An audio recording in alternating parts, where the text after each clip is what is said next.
Hello everyone, this is Aidan for Fluid Mechanics 101, and today I'm going to be talking to you about the wall functions that we need to specify for the turbulent kinetic energy, K.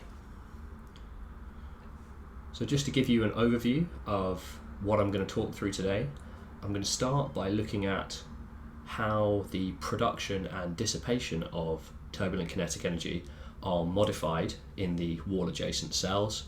And once I've been through that bit of necessary background, so we've developed some understanding, I'm then going to dive in and look at why some CFD codes specify a zero gradient condition in the wall adjacent cells, and then also look at why some other CFD codes specify the value of turbulent kinetic energy at the cell centroid, Kp, directly.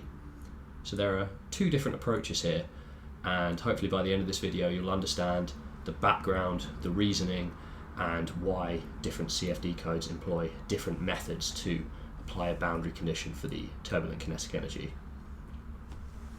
So just for a general background, it's useful to remember equation 1 is the general conservation equation for the turbulent kinetic energy that is solved in every cell in our mesh. And this takes the standard form of a conservation equation, where on the left hand side we have the temporal derivative and the convection of turbulent kinetic energy by the mean velocity field, and then on the right hand side we have the diffusion term there given in the square brackets, and then on the right hand side we've got the production of turbulent kinetic energy and the dissipation of turbulent kinetic energy, and those terms are highlighted there with the underbraces. And this equation is solved in every cell in the mesh, but in this talk specifically we're interested in the wall adjacent cells, and in the diagram there those are the cells which you can see shaded in red. So they're the cells which are bounded by a wall on at least one side. So we're going to start by looking at the production term, that's P sub K, and in some CFD codes that's alternatively called G for generation of K, but both terms mean the same thing. And generally speaking, in the entire mesh, the production of turbulent kinetic energy is given by the production of the Reynolds stress tensor. That's that term with the overline and the dashes to indicate the fluctuations in the velocity field. So the product of the Reynolds stress tensor and the mean velocity gradient. And that equation 2 holds for all cells in the mesh. And away from the wall, so if we're not in a wall adjacent cell, that Reynolds stress tensor is conventionally computed with a Boussinesq hypothesis, which is given there in equation 3. And what we do to work out the Reynolds stress tensor is we use the mean velocity gradients and the eddy viscosity, or the turbulent viscosity mu sub t, there to compute the Reynolds stress tensor, and then we multiply that by the mean velocity gradient, and that gives us the production of turbulent kinetic energy in all our cells.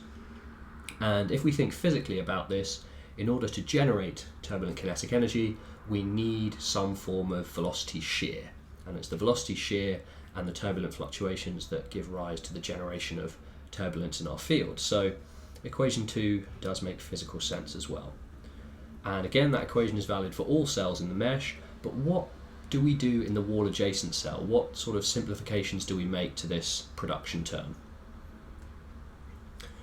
The approximation that's often made in most CFD codes is to assume that the Reynolds stress tensor there can be simplified and expressed as the turbulent shear stress. That's tau sub t, sometimes you see that, or tau sub turb as I've put there.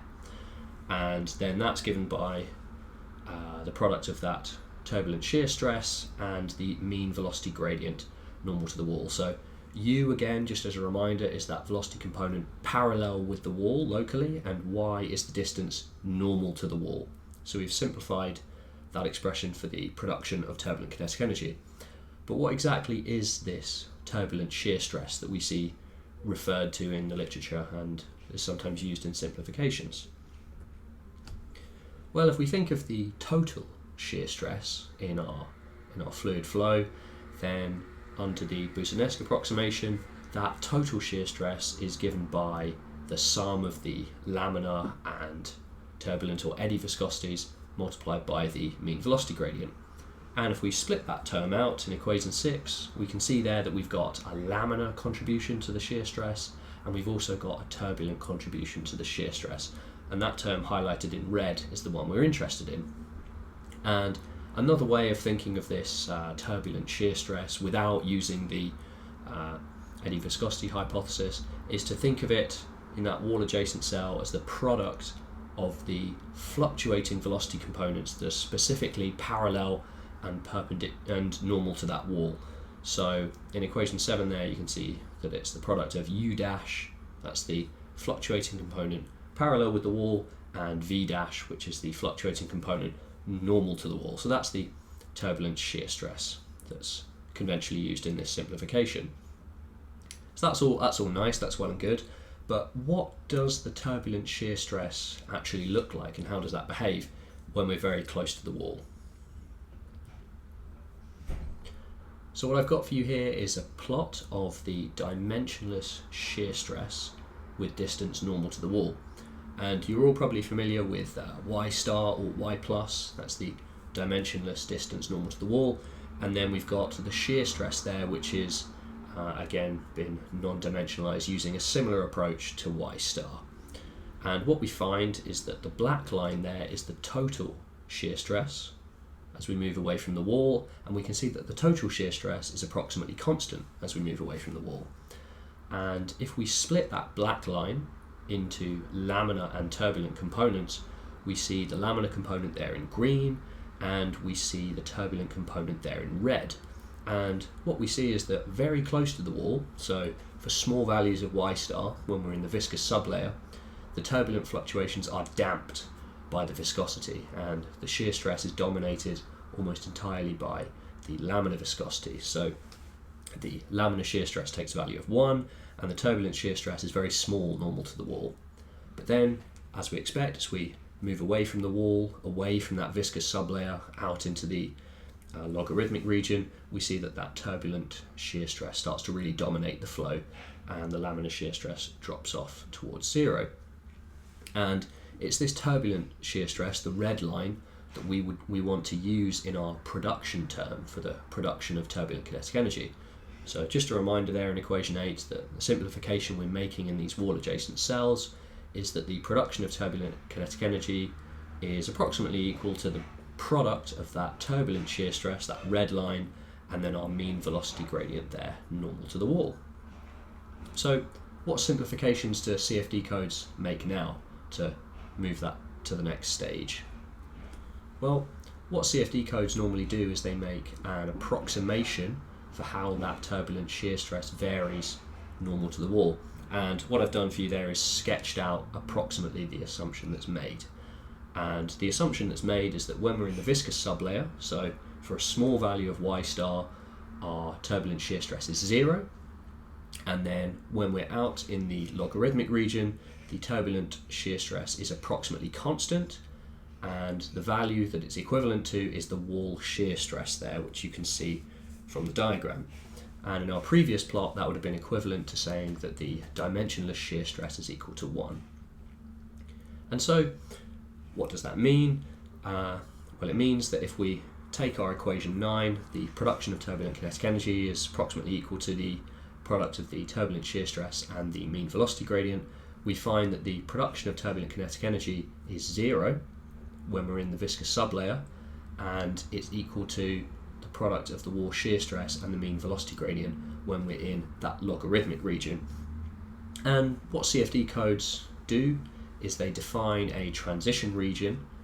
That's the region where we transition from that viscous sublayer to the logarithmic region at around about 11.25. And if you want to see how that value is derived, I'd encourage you to go and watch my previous video, which I'll put a link to right here, so you can jump in and watch that. But briefly speaking, 11.25 is chosen as a sudden and drastic cutoff. So if our y star is less than 11.25, we assume we're in the laminar region, and if we're greater than 11.25, we assume we're in the logarithmic region. And that's just for consistency in the code. That's for no physical reason that we're going to go into here. So, just a summary, what have we done so far? We found that the production of turbulent kinetic energy is approximately 0 when we're in the viscous sublayer, and it's approximately equal to the product of the wall shear stress and the mean velocity gradient. Now, for these wall adjacent cells, what is the mean velocity gradient? We haven't looked at that yet. So what we're going to do is first we're going to assume that we're in the logarithmic region, because if we're in the viscous sublayer, this production of turbulent kinetic energy is 0 anyway. And if we are in the logarithmic region, we know what the form of that velocity profile is going to take normal to the wall. And that's given by the very familiar form there in equation 11, which you're probably used to. U star is equal to 1 over kappa log E times Y star. And so that's the general form of the velocity profile normal to the wall, and what we want to do is differentiate that. And so in order to do that, the first thing we do is we expand out that U star and that Y star term to give us equation 12, and then what we do is we differentiate U with respect to Y. And when you're carrying out this differentiation, it's useful to remember equation 14, which says that when we differentiate a logarithmic function of a times x, where a is some constant, then the value is equal to 1 over x. So that a constant doesn't appear when we perform the differentiation. And what that means is when we differentiate equation 12, that complicated logarithmic looking term just turns out to 1 over y. And then we can rearrange the terms and we arrive at equation 13 there, which is an expression for the mean velocity gradient.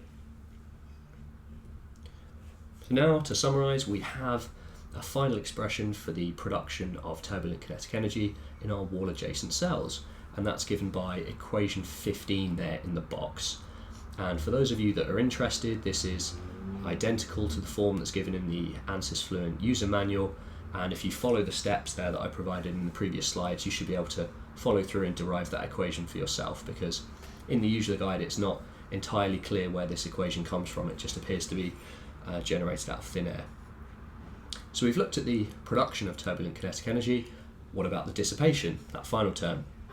Well, I've actually done a separate video on the dissipation of turbulent kinetic energy, and I'll put a link on this slide, and I'll also put a link down in the description below if you'd like to see how we arrive at equation 16, but we use a similar process to get there.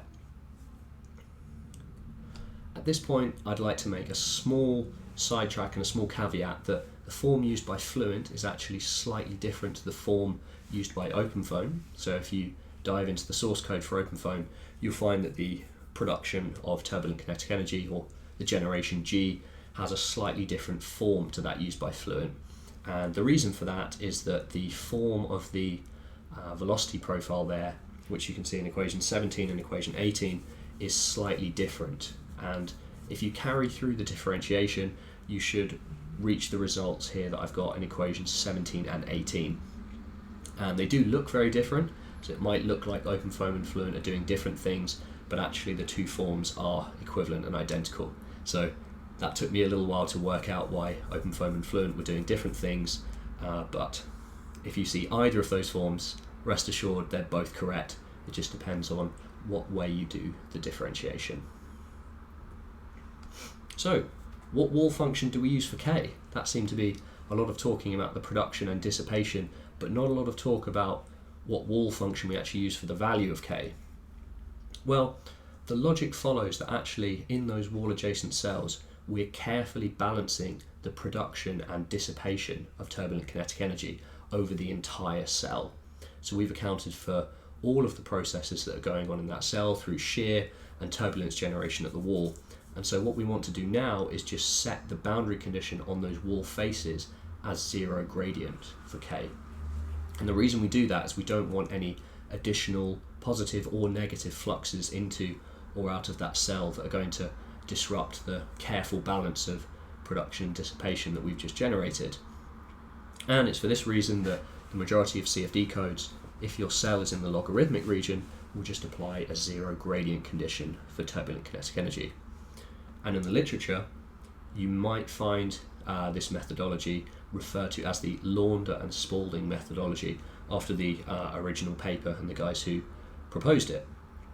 But it's not necessarily the only methodology, and that's what I'm going to go on to next. So just a side note, what do we do if we have a wall adjacent cell that has multiple boundary faces? So if you look at that diagram, we've got two cells in grey there, which only have one boundary face, and then that cell in the corner there in red has two boundary faces, and therefore it would have two different values for the generation of turbulent kinetic energy. So what values do we use? And this process I've gone into in a bit more detail in other videos, such as my video for epsilon. Again, I highly encourage you to check that out because I go into this in a bit more detail. But broadly speaking, what CFD codes do is they use weights, or they use averaging. So what we do is we move along the wall adjacent cell faces there, and we assign a weight to each of those faces.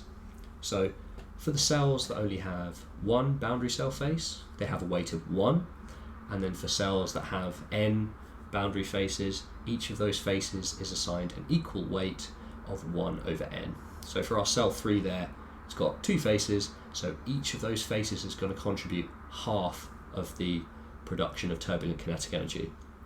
In effect, the value becomes the average of the values on the faces. So in terms of the algorithm, what we do is we move along the cell faces one by one, and then what we do is we add a contribution of turbulent kinetic energy to the cell that that face belongs to, multiplied by its weight. And of course, if it turns out that that cell is in the viscous sublayer, the contribution is 0, because remember the production of turbulent kinetic energy is approximately 0. And if our cell is in the logarithmic region, then we add a contribution given by equation 21. And of course you can convince yourself that if the boundary cell has two faces, then each of the weights W are going to be a half, and so we'll get the total contribution will be the average of those two faces. So that's fantastic, very good. We can deal with cells with multiple boundary faces as well. And if you look at the OpenFOAM code, it's quite clear to see where these weights are being introduced and how they're calculated. So what do we do? What about the viscous sublayer? If our y star is less than 5, then our production is 0, but is it still correct for us to set a 0 normal gradient condition for those cells? In order to answer this question, what we have to do is look at actually what is the variation of the turbulent kinetic energy normal to the wall. And I've got for you here a plot of turbulent kinetic energy K on the y-axis and wall normal distance y on the x-axis. And you're probably used to this plot for the standard velocity plot normal to the wall, which I've been through in other videos, but you may be unfamiliar with this plot of turbulent kinetic energy. And what we see is that at the wall, the turbulent kinetic energy is 0 because there are no turbulent fluctuations. As we move away from the wall, those fluctuations increase, and we actually get a peak in turbulent kinetic energy somewhere in that buffer region there, which are between those two vertical dashed lines. And then again, as we move away from the wall, the turbulent fluctuations tend to die away. And that's because the generation of turbulence is highest near the wall because the gradients are steepest. So out in the mean flow, the gradients are much lower, so the turbulent generation is not as high. So the turbulent kinetic energy tends to drop off as we move further away from the wall. And it's an interesting point to note here that actually if we're in that logarithmic region, that's that region on the right, we can see that actually the gradient isn't 0, so the partial k over partial n is not equal to 0. And it's worth remembering that the reason we set a 0 normal gradient condition is not because the function there has no gradient, it's because we've already accounted for the gradients in our careful balancing of the production and dissipation terms, and we just don't want any additional fluxes into that cell, and that's why we set a 0 normal gradient. But if we're in the viscous sublayer on the left, our production term is 0, so we need to be able to capture this variation of turbulent kinetic energy normal to the wall.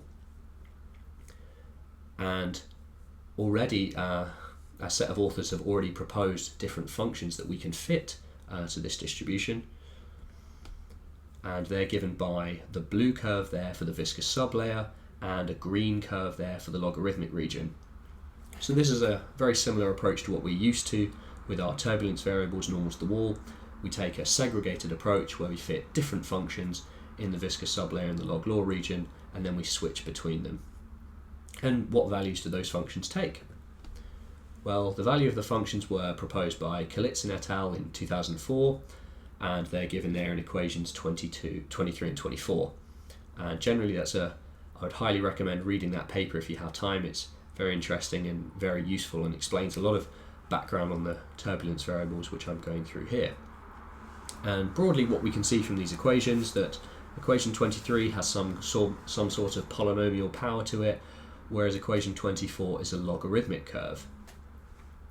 And what we can do, if our cell is in the viscous sublayer, then we calculate the value of turbulent kinetic energy K using equation 23, and then of course we multiply excuse me, by u tau squared in order to get our wall value. So just a quick review of the process here for how turbulent kinetic energy is accounted for in wall adjacent cells. What we generally do as an algorithm is we move along the boundary cell faces. So in the diagram you can see here we're going to move from left to right and then up. We're going to move along the faces, and for each face we're going to compute our y plus firstly to work out is our cell in the viscous sublayer or the logarithmic region, and then depending on those criteria we'll either calculate the wall value if we're in the viscous sublayer using Kalitzin's equation, or we assign that face a zero gradient condition. And then what we do is we calculate the contribution to the production of turbulent kinetic energy, and we add that to the cell that's associated with the face. And that will of course be multiplied by the weight, which will be equal to 1 if our cell has one boundary cell face, or it will be equal to half if we have two faces, or a third if we have three.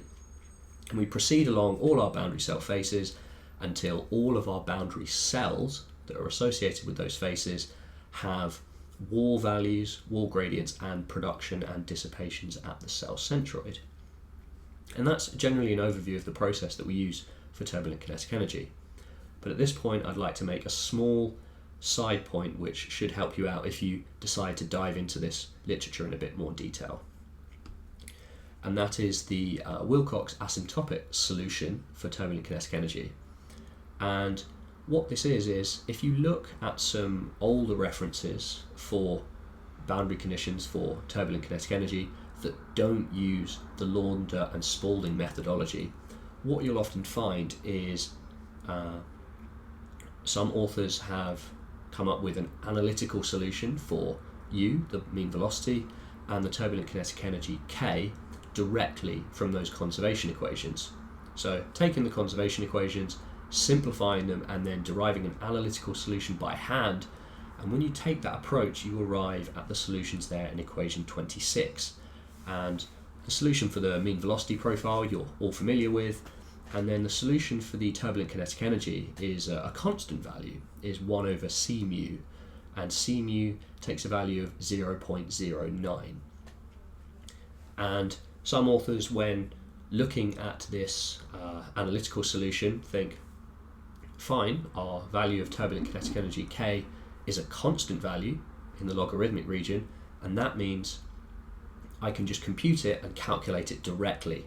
So that will be a completely different method to everything we've gone through here. So moving along those boundary cells, and instead of calculating wall values or production, we'll just assign the cell centroid a value directly. So that's k sub p, the cell centroid value. We just assign those cells a value, and that means we don't even solve our conservation equations in those cells. And this approach is generally an older approach to the Launder and Spalding methodology and is generally inaccurate. And I'm just going to show you now why it's inaccurate, and so if you happen to read through any of this in the literature you can understand where it's coming from. First thing we're going to do is we're going to compare the Wilcox solution with the Kalitzin solution for the logarithmic region. And if you actually dive into the paper you can find this comparison which they do in the first couple of pages. And what we see is that actually if we compare those two equations there in equation 28, we can see that if we set ck, that constant, equal to 0, and then if we set the second constant bk equal to 1 over square root c mu, then actually the solutions are the same. And what happens if we do that? Well, if we go back to our experimental data for the turbulent kinetic energy, with again that original curve fit in blue and the curve fit in green that were produced by Kalitzin et al., then we see that actually the Wilcox solution there in the logarithmic region is just a constant value. So if 1 over square root c mu, where c mu is 0.09, that works out at k star as about 3 1/3. So we can see that even though the Wilcox solution is a valid solution to those equations, it doesn't fit the experimental data properly. And actually the Kalitzin solution there, which you see in green, is a much better data fit. And it's for this reason that often some older codes that use the Wilcox approach, where you might specify the turbulent kinetic energy in those wall adjacent cells directly, tend to be inaccurate, because those values don't accurately fit the observed variation for the turbulent kinetic energy. And hopefully that's made some sense for you guys, and if you actually dive into these papers and take a look, they can be quite confusing at first, but this should help you put in perspective the different methods and approaches that different authors use.